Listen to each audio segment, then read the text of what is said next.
Hello friends, super magic રસોઈમાં મિત્રો આપનું સ્વાગત કરું છું. આજે હું ગાજરના રસગુલ્લાની રેસીપી તમારી સાથે શેર કરું છું. તો તમને ગમે તો લાઈક કરજો, શેર કરજો અને સબસ્ક્રાઈબ કરવાનું તો ભૂલતા જ નહીં. હવે રસગુલ્લા માટેના ઇન્ગ્રેડિયન્ટમાં મેં 500 ગ્રામ આપણે લાલ ગાજર આવે ને એ લીધા છે, અને રવો છે, મિલ્ક પાવડર છે, ખાંડ છે, એલચી પાવડર છે, દૂધ છે અને પાણી છે. આટલા ઇન્ગ્રેડિયન્ટ આપણે લેશું. તો બનાવવાનું ચાલુ કરીએ. તો મિત્રો આપણે રસગુલ્લા દૂધના તો પનીરના તો બહુ બનાવ્યા હશે, પણ આજે તમે ગાજરના રસ આપણે ગાજરનો હલવોય પણ બહુ બનાવ્યો હશે, પણ ગાજરના રસગુલ્લા આપણે આજે બનાવશું. તો એક યુનિક જ મીઠાઈ બનશે. તો એના માટે શું કરવાનું છે, આપણે આ ગાજર જે ઉપર રેસા હોય ને એ કાઢી નાખવાના છે આ રીતે ચપ્પેથી. જો આપણે ઉપરના રેસા અને જરા જરા છાલ લઈને અને પીલ કરી લીધા છે. હવે એને આપણે ડંઠલ કાપીને આ રીતે આપણે આને ખમણવાનું નથી, કટકા જ કરવાના છે નાના નાના આ રીતે.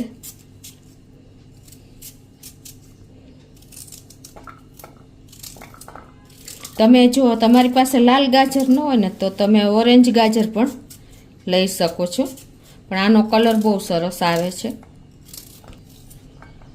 તો આ રીતે આપણે બધા ગાજરના કટકા 500 ગ્રામ ગાજર લીધા છે એના કરી લેશું. તો જો આ રીતે આપણે ગાજરના કટકા કરી લીધા છે નાના પીસ, અને હવે એને આપણે 2 બેચમાં પીસી લેશું આ રીતે મિક્સર જારમાં.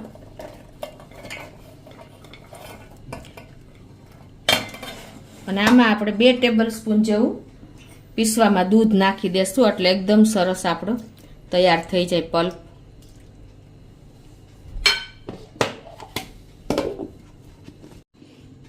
આ રીતે જો આપણે સરસ પીસાઈ ગયું છે, તો આપણે એક વાસણમાં કાઢી લેશું. હવે એ જ રીતે આપણે બીજી બેચ પણ પીસી લેશું, અને એમાં પણ આપણે 2 ટેબલ સ્પૂન જેવું દૂધ નાખી દેશું.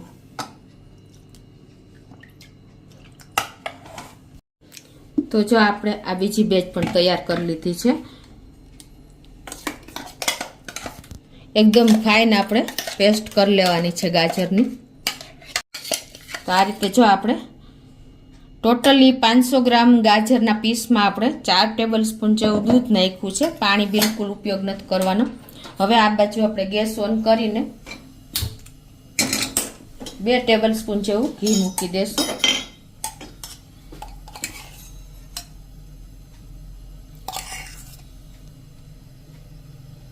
તો જો આપણે આ રીતે ઘી 2 ટેબલ સ્પૂન નાખીને અને પછી આપણે આ પેસ્ટ કરી છે ને એ આપણે આમાં સાંતળી લેશું ઘીમાં, એટલે એકદમ સરસ મીઠાશ આવશે.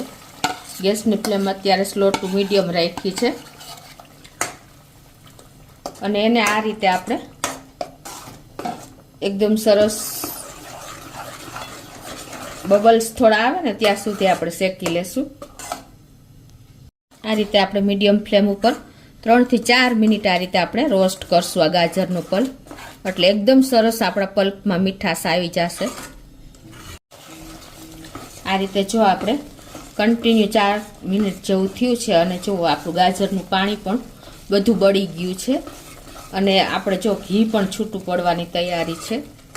અહીંયા સુધી આપણે કન્ટિન્યુ ચલાવતા રહેવાનું છે ગેસ ઉપર, એટલે એકદમ સરસ આપણે આ ગાજરમાં મીઠાશ આવી જશે, અને કલર પણ આવી ગયો, તમને ખ્યાલ આવી જતો હશે. હવે આ સ્ટેજે આપણે 500 ગ્રામ ગાજર લીધા છે ને, તો એમાં આપણે 4 કપ દૂધ નાખવાનું છે.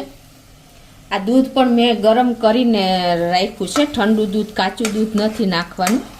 આ રીતે આપણે આ 4 કપ દૂધ છે એ હું નાખી દઉં છું.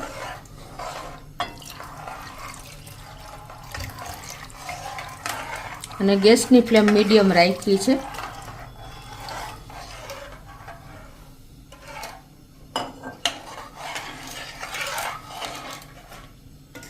અને એકદમ સરસ આપણે આ બધું મિક્સ કરી લેશું. આને સેજ આપણે હવે ઉભરો આવવા દેશું. તો જો હવે આપણે ઉભરો આવવાની તૈયારી છે ને, બહુ આપણે ટાઈમ નથી લગાડવાનો. દૂધ નાખ્યા પછી સેજ આપણે ગરમ થઈ જાય ને એટલે આ મેં 2 કપ રવો લીધો છે. એ આપણે આવી રીતે થોડો થોડો નાખતા જાશું એટલે લમ્સ ન પડે. આ રીતે કન્ટિન્યુ ચલાવતા જાશું અને રવો મિક્સ કરતા જાશું. આ ઝીણો રવો લીધો છે 2 કપ. ગેસની ફ્લેમ આપણે મીડિયમ જ રાખશું અત્યારે.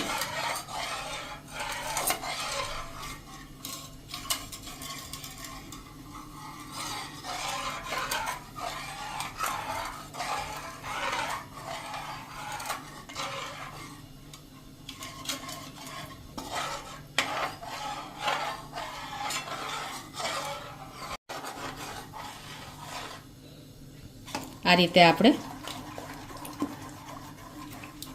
લમ્સ ન પડે એનું ખાસ ધ્યાન રાખવાનું છે. એટલે આપણે થોડો થોડો રવો એડ કરતા જાશું અને આ રીતે આપણે કન્ટિન્યુ એને ચલાવતા જાશું.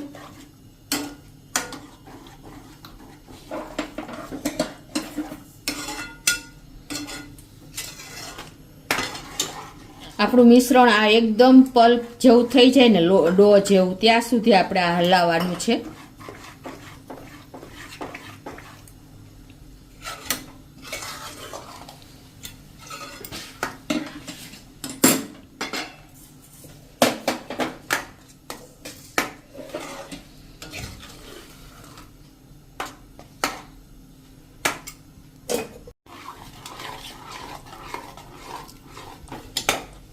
આ રીતે જો આપણે ડો જેવું કન્સિસ્ટન્સી આવી ગઈ છે.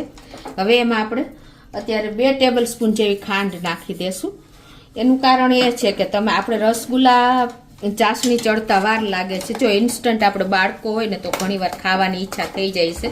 તો સેજ આને પછી તરત જ તમારે ખાવા હોય ને તો પણ ખાઈ શકો.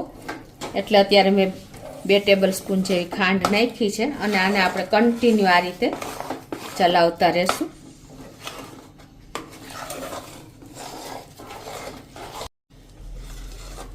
આ રીતે જો આપણે ડો ફોર્મ આવી ગયું છે અને તમને સહેજ મોરું લાગતું હોય ને તો તમે હજી 2 ટેબલ સ્પૂન જેવી ખાંડ નાખી દેજો. આ રીતે જો આપણે ડો ફોર્મ આવી ગયું છે અને એકદમ સરસ આપણો પલ્પ તૈયાર થઈ ગયો છે રસગુલ્લા માટેનો. જેમ આપણે પનીર બનાવીને એ ટાઈપનો જ આપણે જો તૈયાર થઈ ગયો છે. તમને ખ્યાલ આવી જતો હશે. આ બધું જો ભેગું માંડ્યું છે થાવા, પેન છોડી દીધું છે ત્યાં સુધી આપણે આને ચલાવવાનું છે. હવે આને આપણે ગેસ બંધ કરી દેશું અને આને ઢાંકીને આપણે સાઈડ ઉપર રાખી દેશું. આપણે જે રસગુલ્લામાં ચાસણી કરી છે ને એ રીતે આપણે ચાસણી કરી લેશું. તો અત્યારે આ 2 કપ મેં ખાંડ લીધી છે એ નાખી દેશું અને એમાં આપણે 4 કપ જેવું પાણી નાખી દેશું. આપણે બહુ પાતળી ચાસણી નહીં કરી, જે આપણે ગુલાબ જાંબુની કરી છે ને એવી જ કરશું. 2 કપ સામે 2 કપ ખાંડ સામે 4 કપ આપણે પાણી નાખી દેશું.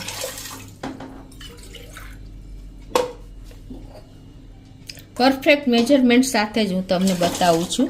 અને હવે આપણે ગેસ ઓન કરીને આ ખાંડ ખાલી આપણે ઓગાળવાની જ છે, એક ઉભરો આવે ત્યાં સુધી, ચાસણી નથી કરવાની. આ રીતે આપણે મીડિયમ ફ્લેમ ઉપર ખાંડ ઓગાળી લેશું. તો જો આપણે આ પાણી પણ જો ખાંડ ઓગળી ગઈ છે અને પાણીમાં પણ બબલ્સ આવી ગયા છે. આપણે બહુ ચાસણી તો નથી જ કરવાની, આપણે ગુલાબ જાંબુ જેવી ચાસણી કરશું. આ બહુ પાતળી નહીં કરીએ. અને હવે એમાં 1 ટીસ્પૂન જેવો આપણે એલચી પાવડર નાખી દેશું.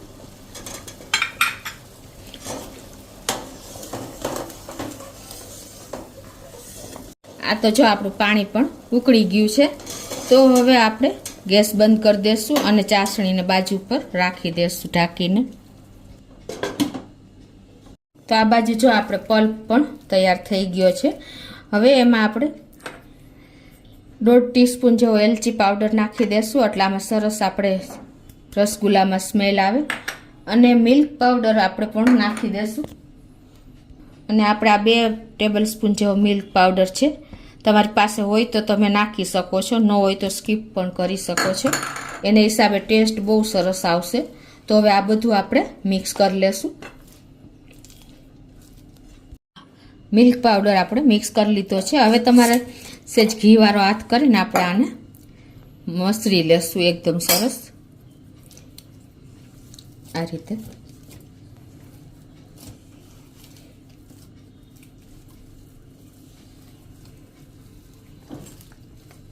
હજી સેજ ગરમ છે.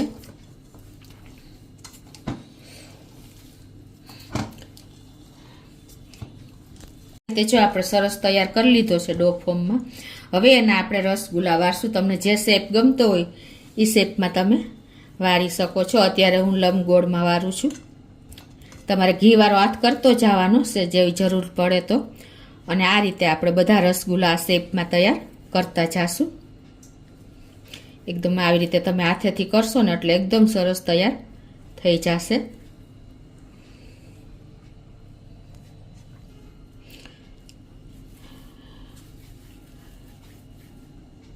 આ રીતે હું બધા રસગુલ્લા તૈયાર કરી લઉં છું. તો જો આ રીતે આપણે રસગુલ્લા લંબગોળ શેપમાં વાળી લીધા છે. અને હવે આપણે આવું જારીવાળું વાસણ લેવાનું છે. કોઈ પણ વાસણ તમારી પાસે હોય અને એને આપણે એકદમ સરસ ઘીથી ગ્રીસ કરી લેવાનું છે. આ રીતે સરખું એવું ગ્રીસ કરશો ને એટલે આપણે જે રસગુલ્લામાં સ્ટીમ કરવા મૂકવાના છે એટલે એકદમ સરસ થશે. અને હવે આપણે આ બાજુ પાણી પણ જો બે ગ્લાસ જેવું મૂકી દીધું છે અને એની ઉપર આપણે આ વાસણ ગોઠવી દેશું. અને હવે એમાં આપણે જ્યાં રસગુલ્લા વાર્યા છે ને એ આ રીતે આપણે સેટ કરી દેશું.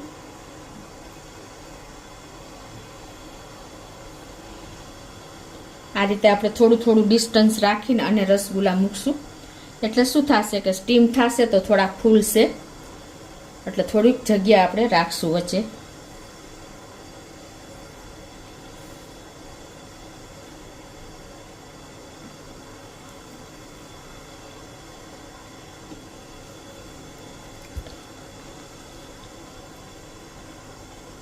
તો આ રીતે જો આપણે થોડું ડિસ્ટન્સે મૂકી દીધા છે અને ગેસની ફ્લેમ આપણે મીડિયમ રાખી છે. હવે આને આપણે ઢાંકીને 5 થી 7 મિનિટ સુધી આપણે સ્ટીમ થવા દેશું.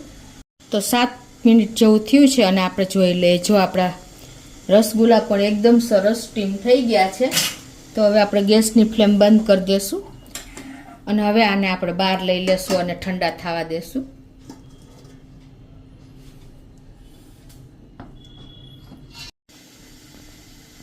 હવે જો આપણે આ સેજ ઠંડા થયા છે અને તમને બતાવી દઉં. જો એકદમ સરસ, જો હજી ગરમ જ છે, સ્ટીમ નીકળે તો પણ જો એકદમ સરસ સોફ્ટ થયા છે.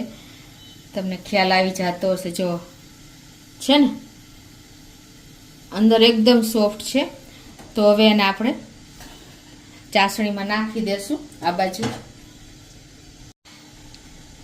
તો જો હવે આપણે આ રસગુલ્લા બધા આપણે આ ચાસણી સેજ હજી ગરમ જ છે ઢાંકી હતી એટલે.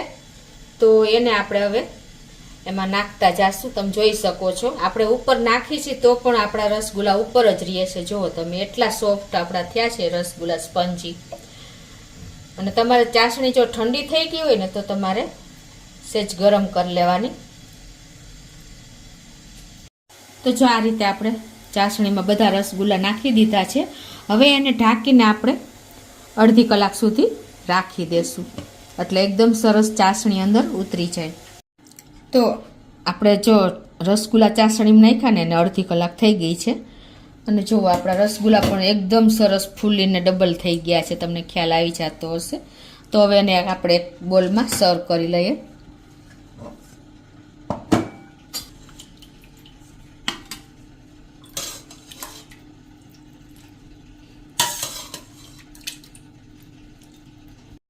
તો આપણે રસગુલ્લા પણ જો સર્વ કરી દીધા છે અને એકદમ સ્પંજી અને જ્યુસી આપણા રસગુલ્લા તૈયાર થયા છે. એકદમ ફૂલીને જો ડબલ સાઇઝ થઈ ગઈ છે.